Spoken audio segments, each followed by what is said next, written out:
We are in Newport this week, where visitors to the city will soon have to navigate their way around a downtown construction project that's beginning right at the height of the season. It is the gateway to the city by the sea, and a must-see location for hundreds of thousands of tourists who flock to Newport every year.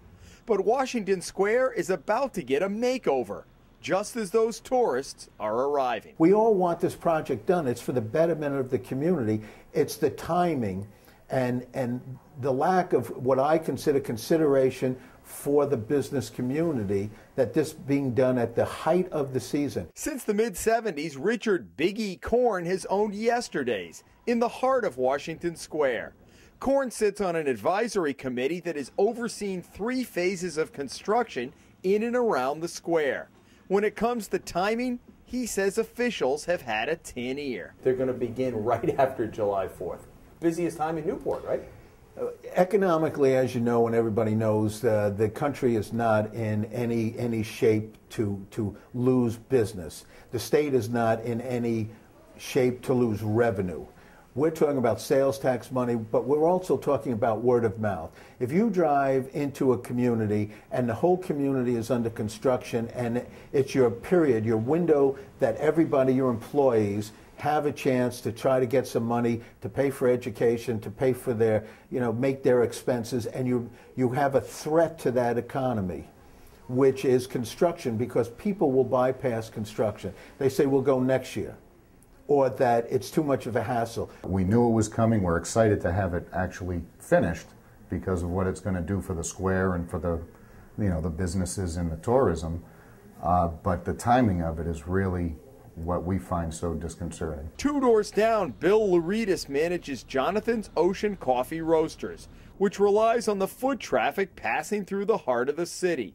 The adjacent sidewalks are scheduled to be ripped up in a matter of weeks. We basically get 3 months out of a year to make enough money to get through the season, through the winter season when there's no tourism. We rely on a solid base of local regulars. If I don't have the tourist season, and if a bunch of regulars get accustomed to going up the road somewhere else, and they stop coming to my place, well, that's a double whammy. This is the final phase of a 3-phase project dating to 2006. When it is finished, the sidewalks on the north end will look like these across the square. The sidewalks in front of Yesterdays and Ocean Coffee Roasters will also be widened, allowing for tables outside. Some preliminary work on a side street has already begun. A taste of what's ahead. But what about the timing? Any construction project has impacts. We all know that. William Riccio, head of the city's Public Services Department, oversees the project, which is being funded with state and federal money.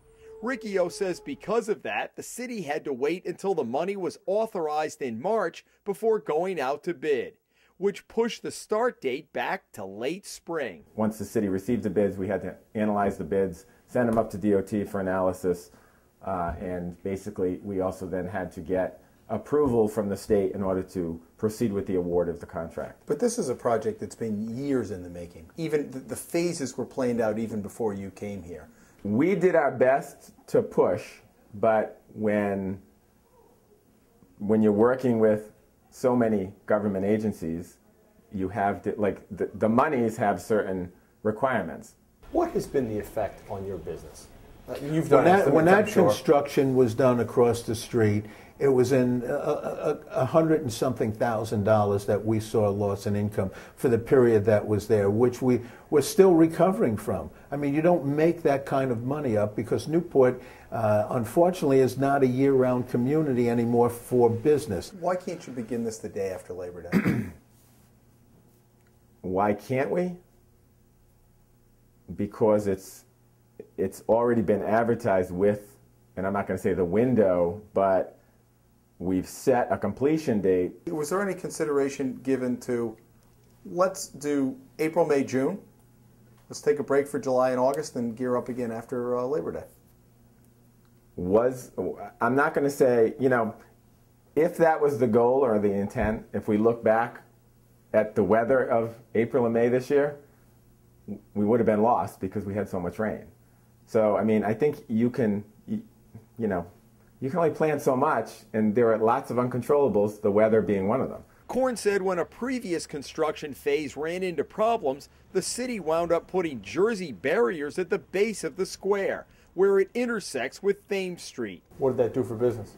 Well, it killed it because when people came into the square, there was nothing visible that you wanted to tend to. It just made you want to get out of the square. If you have people who've never been here before and you're seeing a whole construction zone going on and sidewalks blocked off and there may be traffic coming through, doesn't the subliminal message go out, let's stay away from that area? You know, I think everyone would have their own opinion on that, so to speak. Would you do that if you got off a cruise ship and said, hey, let's explore Newport, and you saw jackhammers going and backhoes and concrete being poured? Is that a place you would venture into? Me? Yeah. Probably, because I'm going to want to see what's going on. Well, that's but I can't what answer. You're a DOT guy, but I mean, exactly. I can't answer what Okay. most people would do. But I would assume most people are going to go because most people do want to know what's happening. Korn is asking the city to push off the construction until after Labor Day. My message is for them to consider alternate ways that we can make this work for the best of the community, the city, and the state, to make it with the least impact that would hurt the income of the community, which at this point is desperately needed. In Newport, Jim Hummel for the Hummel Report.